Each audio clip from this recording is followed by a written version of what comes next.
കുടിക്കാൻ എന്തെങ്കിലും എടുക്കട്ടെ? നിങ്ങളും കൂടി അങ്ങോട്ട് ഇരിക്കും. അയ്യോ, അതൊന്നും വേണ്ടാതെ. എന്തിനാ കഷ്ടപ്പെട്ട് ഇങ്ങോട്ട് വന്നേ? പറഞ്ഞിരുന്നെങ്കിൽ ഞങ്ങൾ അങ്ങോട്ട് വരില്ലായിരുന്നോ? മുറപ്രകാരം ഞങ്ങളാണ് വരേണ്ടത്. ഇതാണ് ശരി. അന്ന് നിങ്ങൾ വീട്ടിൽ വന്നപ്പോ ഞാൻ എന്തൊക്കെയോ പറഞ്ഞു. ദയവേതൊന്നും മനസ്സിൽ വെക്കരുത്. അയ്യോ, ഇങ്ങനൊന്നും പറയല്ലേ സാറേ.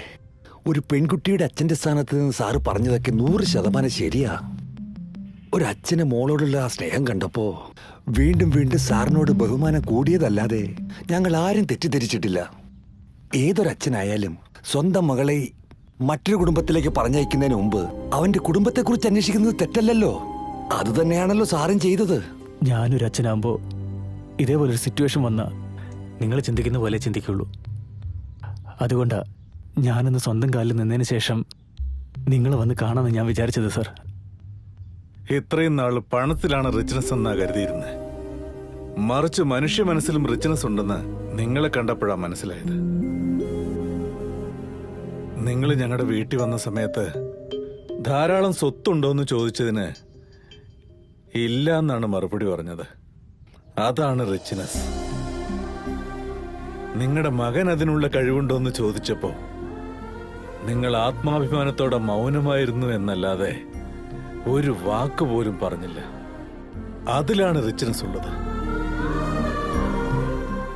എന്റെ മോളോട് നിനക്ക് ഇത്രയൊക്കെ ഇഷ്ടമുണ്ടായിട്ടും എന്റെ സമ്മതത്തിന് വേണ്ടി കാത്തിരുന്നു എന്നല്ലാതെ ഒളിച്ചോടി പോകാൻ ശ്രമിച്ചില്ല. അതിലാണ് റിച്ച്നെസ് ഉള്ളത്. അതാണ് നല്ല കുടുംബത്തിന്റെ അടയാളം. സ്വത്തും പണവും ആർക്ക് വേണമെങ്കിലും ഉണ്ടാക്കാം, പക്ഷെ സംസ്കാരം ജന്മന ഉണ്ടാവണം. എന്റെ മോളെ കെട്ടാൻ നീ തയ്യാറാണോ എന്ന് ചോദിക്കാനാ ഞാൻ വന്നേ. സ്വന്തം കാലിൽ നിന്ന ശേഷം അപ്രോച്ച് ചെയ്യാനായിരുന്നു നിന്റെ പ്ലാൻ എന്ന് നീ പറഞ്ഞില്ലേ? അതാണ് നിനക്ക് നിന്നിലുള്ള വിശ്വാസം. ഇപ്പൊ നിന്റെ ആ വിശ്വാസം യാഥാർത്ഥ്യമാകാൻ കാത്തിരുന്ന എന്റെ കുടുംബം എന്നെ ഒരു സ്നേഹമില്ലാത്തവനായി കാണും. ഇത് ഉടനെ തന്നെ നടത്തിയാൽ എന്റെ മോൾക്ക് ഞാൻ നൽകുന്ന സ്നേഹ സമ്മാനമായിരിക്കും.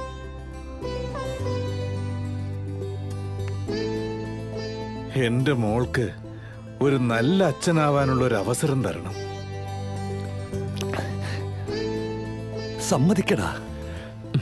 ശരി അച്ഛാ. അയ്യോ, ഇതൊക്കെ കാണുമ്പോ എനിക്കുണ്ടല്ലോ മീൻകറി വെക്കാൻ തോന്നുന്നു. ചേട്ടാ, നിങ്ങൾ ഇരുന്ന് ഊണ് കഴിച്ചിട്ട് പോയാ മതിയേ. ഓ, ആയിക്കോട്ടെ. വരൂ. നമസ്കാരമുണ്ട്. അയ്യോ, വാ സാറേ, വാ സാറേ. നമസ്കാരം. നമസ്കാരം സാറേ. സാറ് ഇരിക്കേ. നിങ്ങളും ഇരിക്കൂ. അയ്യോ, സാറിന്റെ മുന്നിൽ ഞാൻ എന്തെങ്കിലും ഇരുന്നിട്ടുണ്ടോ സാറേ? ഇരിക്കൂ. എന്റെ മോളുടെ കല്യാണമാണ്, മറക്കാതെ പങ്കെടുക്കണം. ഓ, കാർഡ് തരാൻ വേണ്ടിയാണ് ഇത്രയും ദൂരം സാറ് വന്നത്. ഒന്ന് ഫോൺ ചെയ്ത് പറഞ്ഞാ പോരെ സാറേ? ഞങ്ങളുടെ കമ്പനിക്ക് സാറ് ഫിനാൻഷ്യലായിട്ട് ഒരുപാട് സഹായങ്ങൾ ചെയ്യുന്നുണ്ട്, ഇപ്പോഴും ചെയ്തുകൊണ്ടിരിക്കുന്നുണ്ട്. താൻ പലിശ തരുന്നുണ്ടല്ലോ. ഞങ്ങൾ തരുന്നൊക്കെ ഒരു പലിശയാണ് സാറേ. സാർ സാർ തീർച്ചയായും സാർ, ഒരുപാട് സന്തോഷം. അതാ നോക്ക്, ഡയറക്ടർ വന്നേക്കുന്നു. എന്താ സാറേ പ്രതീക്ഷിക്കാതെ ഈ വഴിക്കൊക്കെ വന്ന്? പെട്ടെന്ന് തന്നെ കല്യാണം ഞങ്ങൾ രണ്ടും വന്നേക്കാം. വന്നാൽ മാത്രം പോരാ, റിസപ്ഷന് വരുന്നവരൊക്കെ ഒന്ന് സ്വീകരിച്ചിരുത്തും വേണം. കല്യാണത്തിന് എന്തായാലും വരണം. Okay okay okay. അത് മാത്രമല്ല, നീ എന്ത് പറഞ്ഞാലും ഞങ്ങൾ സോറി, ഇങ്ങനെ തരുന്നത് മോശമായിട്ട് വിചാരിക്കല്ലേ? എന്തിനങ്ങനെ വിചാരിക്കുന്നു? ഈ മനസ്സിൽ കാര്യം. താങ്ക് യു ചേട്ടാ. ഞാൻ വിഷമിക്കാതെ കറക്റ്റ് ആയിട്ട് വന്നിരിക്കും. Don't worry. ബൈ.